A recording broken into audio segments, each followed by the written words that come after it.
ശാസ്ത്രത്തെയും വിശ്വാസത്തെയും കുറിച്ചുള്ള നമ്മുടെ ചിന്തകളെ തന്നെ ചോദ്യം ചെയ്യുകയാണ് ഭൗതികശാസ്ത്രജ്ഞനായ മാർസലോ ഗ്ലൈസർ. ഒരു പ്രമുഖ ശാസ്ത്രജ്ഞന്റെ ഈ വാക്കുകൾ കേട്ട് ഞെട്ടിയോ? ഇതിന് പിന്നിൽ എന്താണെന്ന് നോക്കാം. ഗ്ലൈസറുടെ വാദം സിമ്പിളാണ്. ശാസ്ത്രത്തിന് തെളിവ് വേണം, പക്ഷെ നിരീശ്വരവാദം തെളിവില്ലാത്തൊരു വിശ്വാസം മാത്രമാണ്.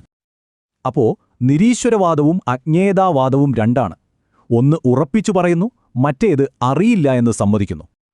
ഇവിടെയാണ് അദ്ദേഹത്തിന്റെ പ്രധാന ആശയം വരുന്നത്: ശാസ്ത്രീയമായ എളിമ. ശാസ്ത്രത്തിന് എല്ലാത്തിനും ഉത്തരമുണ്ടെന്ന തെറ്റായ വിശ്വാസമാണ് ശാസ്ത്രവാദം. ഇതിനെതിരെയാണ് അദ്ദേഹം മുന്നറിയിപ്പ് നൽകുന്നത്. ശാസ്ത്രത്തിന്റെ പരിമിതികളെക്കുറിച്ച് സത്യസന്ധത പുലർത്തേണ്ടതിന്റെ പ്രാധാന്യമാണ് ഈ വാക്കുകൾ ഓർമ്മിപ്പിക്കുന്നത്. നമ്മുടെ കയ്യിൽ സർവ്വതിന്റെയും സിദ്ധാന്തമുണ്ടെന്നൊക്കെ പറയുന്നത് ശാസ്ത്രത്തിന്റെ വിശ്വാസ്യതയെ തകർക്കുമെന്നാണ് അദ്ദേഹത്തിന്റെ അഭിപ്രായം.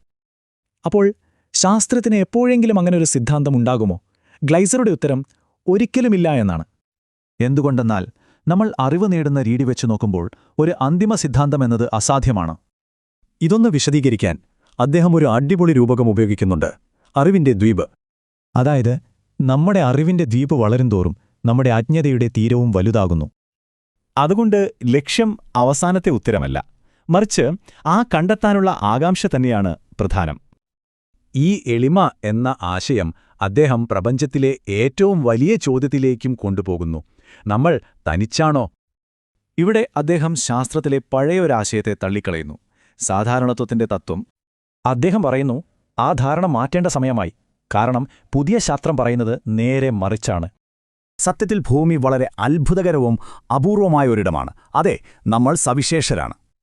ഈ സവിശേഷത നമുക്ക് ഒരു വലിയ ധാർമ്മിക ഉത്തരവാദിത്തം നൽകുന്നുണ്ടെന്നാണ് അദ്ദേഹം പറയുന്നത്.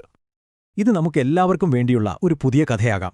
രാഷ്ട്രീയത്തിൻ്റെതല്ല, പ്രപഞ്ചത്തിലെ നമ്മുടെ സ്ഥാനത്തെക്കുറിച്ചുള്ള ഒന്ന്. എന്താണ് ഈയൊരു വ്യത്യസ്തമായ കാഴ്ചപ്പാടിന് പിന്നിൽ? അത് വളരെ വ്യക്തിപരമായൊരു കാര്യമാണ്.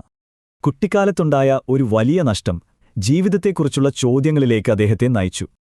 സ്ഥലം, കാലം, ഉത്ഭവം, ഈ വലിയ ചോദ്യങ്ങൾക്കെല്ലാമുള്ള ഉത്തരം തേടാനുള്ള വഴിയായി ഭൗതികശാസ്ത്രം മാറി. അപ്പോ നമ്മുടെ അറിവ് ഒരു ദ്വീപാണെങ്കിൽ നിങ്ങളുടെ അജ്ഞതയുടെ തീരത്ത് എന്തൊക്കെ ചോദ്യങ്ങളാണുള്ളത്?